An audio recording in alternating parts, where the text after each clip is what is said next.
Formula ఈ race కేసులో కేటీఆర్ కు తాను క్లీన్ చిట్ ఇవ్వలేదని ఎమ్మెల్యే దానం నాగేందర్ చెప్పారు. తాను ప్రభుత్వానికి వ్యతిరేకంగా మాట్లాడానని ప్రచారం జరుగుతుందని చెప్పారాయన. ఈ ఫార్ములా రేస్ మంచిదే అని మాత్రమే చెప్పానని అన్నారాయన. ఫార్ములా ఈ రేస్ కేసులో ఏసీబీ ఈడీ విచారణ జరుగుతుందన్నారు దానం.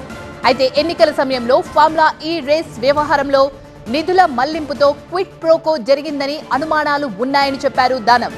కేసు విచారణ తర్వాత అన్ని వాస్తవాలు బయటికి వస్తాయన్నారు దానం నాగేందర్. నేనేదో కేటీఆర్ గారికి క్లీన్ చిట్ ఇచ్చాను, లేకుంటే క్లీన్ సర్టిఫికేట్ ఇచ్చాను. నేను అడ్వకేట్గా దిదిగాను. వాళ్ళు అడిగిన సందర్భంలో కేటీఆర్ గారి మీద ఆరోపణలు వచ్చినాయి కదా అంటే, ఎప్పుడైతే క్విట్ ప్రోకో ఉంది అని చెప్పి ప్రభుత్వం కానీ అధికారులు కానీ లేకుంటే డిపార్ట్మెంట్ భావించినప్పుడు దాని మీద ఒక విచారణ జరుగుతప్పుడు ఆ విచారణ జరిగే సందర్భంలో నేను కామెంట్ చేయడం కరెక్ట్ కాదు. ఎందుకంటే అది సబ్జుడిస్ అవుతుంది కాబట్టి కోర్టులో ఉంది, అదేవిధంగా మరి యాంటీ కరప్షన్ కేసులో ఉంది, అదేవిధంగా ఈడీ కోర్టులో ఉంది. కాబట్టి వాళ్ళు త్వరలో తేలుస్తారు. తేల్చిన తర్వాత అది ఎవరు మరి ఇందులో నేరస్తుడు అనేది తేలుస్తారు. తప్పకుండా అది బయటకు వస్తుంది.